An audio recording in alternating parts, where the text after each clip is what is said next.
Well,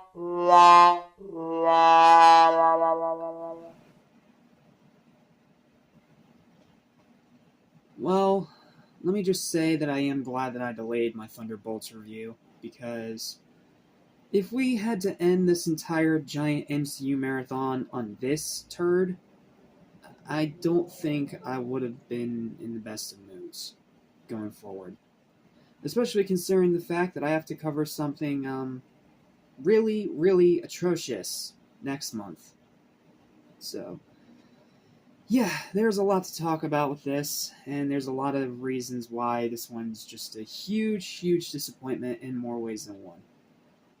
For example, this is the first Marvel project to go rated R, because this came out before Deadpool and Wolverine.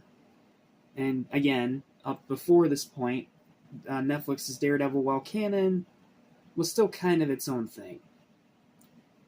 So, this show is shoehorning in the Daredevil elements, those being Kingpin and Daredevil himself, in one awesome fight scene that's a glorified cameo, and pretty much nothing else.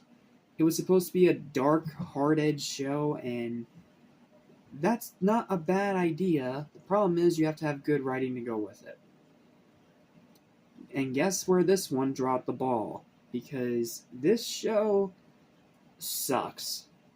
Like, grade A, no doubt, unequivocally, undeniably sucks. Now, is it the worst MCU show? No, it's still She-Hulk. Is it the worst project of Phase 5 of the MCU? No, that's Captain America Brave New World. But what it is still crap.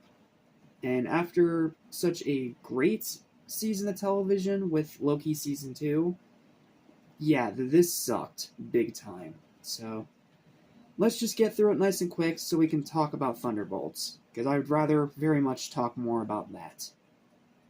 Here we go. Jumping ahead a small bit, because I'm currently watching Loki Season 2. I wrote this as I was watching that for the first time, so I'm going to say a few things. I'm going to go ahead and knock out the dumpster fire I've already suffered through a while back. Echo sucks big time, as both the first R-rated show in the MCU, and as a television show in general. Story sucks, new characters are extremely boring, the pacing is ass, plot is a convoluted mess that makes zero sense whatsoever, runtime feels twice as long as it actually is, writing is so bad it's almost on the same garbage tier as She-Hulk. I kid you not, this show's writing is so bad. Rewatchability is 0, and there's absolutely nothing worth investing in whatsoever. All the new characters suck, the story sucks, the writing's trash, there's literally nothing worth getting invested in. Literally, the only good thing in this entire shit show is bringing back Vincent D'Onofrio as Kingpin. This brought him back before they made Daredevil Born Again, which I already reviewed. So, bringing him back, that part was great because it's Vincent D'Onofrio, and dude is absolutely awesome as Kingpin, and giving one badass fight scene to Charlie Cox's Daredevil, because he's Charlie Cox's Daredevil, and Charlie Cox's Daredevil is one badass son of a bitch. But even then, said fight scene is far below what the Netflix seasons of Daredevil itself did. But I will say that one fight scene is better than at least half the fight scenes in Daredevil Born Again, because at least it's not super over-exaggerated.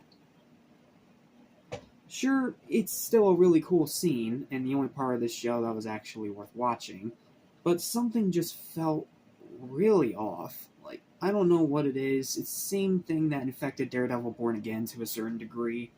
Something about it just felt off. It didn't feel like Disney was neutering it by any means, but it felt like, I don't know, it was losing that grit that really made the best fights in Daredevil stand out so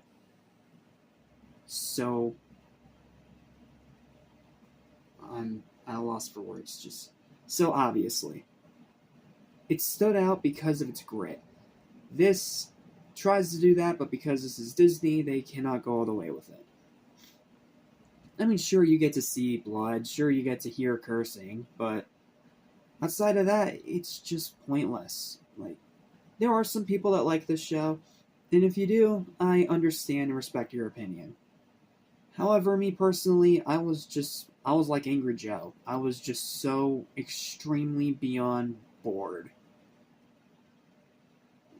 Even watching it again with some kind of fresh perspective, it still sucked, and I was still bored, and I was still finding ways of teetering on falling asleep in my chair. Seriously, this show sucks, dude. There's no other word for it. Maybe the source material's better, I don't know, but all I know is that this is a boring heap of crap that is not worth your time. Final verdict for Echo is a 2 out of 10. It's garbage. It's garbage, it's boring, and Daredevil is the only worthwhile thing in it. But, like I said, thankfully, it is not the end of Marvelous May, because tomorrow we have the tier list, but we also have one last movie to review. And it's the one that I should have reviewed way earlier, when it originally came out. But because of this month becoming so unbelievably busy, I just haven't had the time until now to really dive into it, to review it, or even watch it. So, yeah. Needless to say, I got some catching up to do. So, join me next time when we conclude the review portion of Marvelous May with my long-awaited, very late review of Thunderbolts / New Avengers, whatever you want to call it. Fighting for what comes up ahead.